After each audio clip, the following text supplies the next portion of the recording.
Good morning students. विद्यार्थी मित्रांनो, तुम्ही मला सांगा, इंग्रजी भाषेमध्ये गाढवाला कोणता शब्द आहे? डॉंकी. बरोबर आहे, डॉंकी. अजून दुसरा शब्द माहीत आहे तुम्हाला? विचार करा.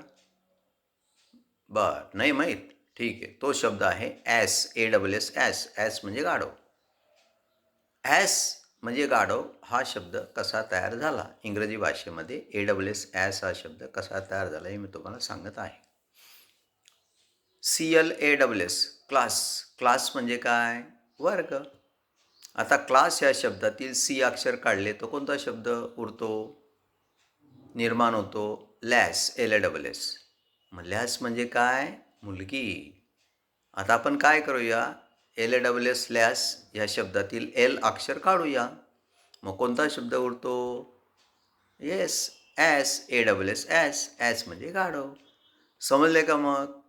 इंग्रजी भाषेमध्ये गाढव म्हणजे ASS हा शब्द कसा बनला? आहे की नाही एका अक्षराची कमाल? Okay, see you.